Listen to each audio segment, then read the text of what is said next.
Welcome to EnfinityCast, where we explore the architecture of our ideas. I'm your host, Niko Ardent. Today, we're stepping into the realm of philosophy, but not the dense, inaccessible kind.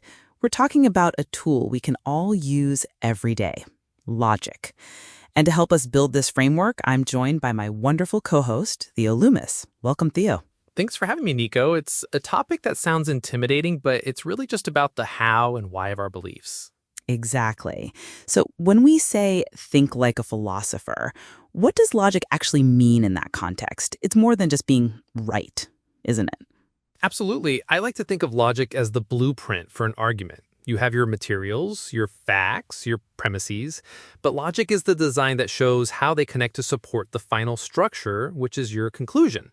Without a solid blueprint, even the best materials can result in a house that collapses. That's a great analogy. It's the journey from one statement to the next. If your starting point is true and your logical steps are valid, your conclusion should hold up. But what happens when that blueprint is flawed?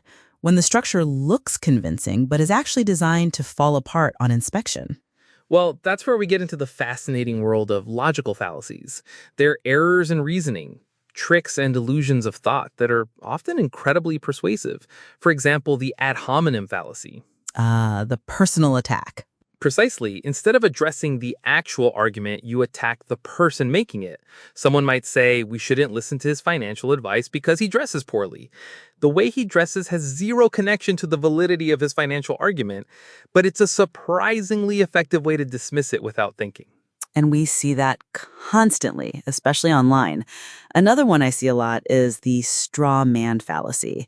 This is where you misrepresent someone's argument to make it easier to attack. Right. So if someone says, I think we should allocate more city funding to bike lanes, the straw man response would be, so you want to get rid of all cars and destroy local business? That's insane. Yes, you're not debating their actual point anymore. You're debating a ridiculous, distorted version you just invented. It's intellectually dishonest, but it happens in political debates, in workplace meetings, even in our own homes. So bringing this all together, why should someone listening right now actively try to notice these things? How does it help? For me, it's about clarity and defense.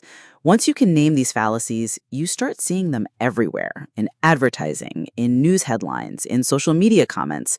It's like a shield against manipulation. You become a more critical, conscious consumer of information. And it works internally, too. It forces you to examine your own beliefs. Am I dismissing this idea because it's genuinely flawed or because I don't like the person who said it? Am I arguing against what's actually being said or a version I've made up in my head? It's a tool for self-awareness. That's the core of it. Thinking like a philosopher isn't about winning every debate. It's about ensuring the integrity of your own thought process.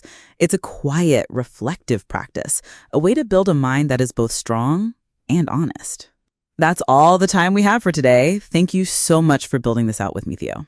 My pleasure, Niko. It was a great discussion. And thank you for listening to EnfinityCast. Join us next time as we continue to explore the ideas that shape our world.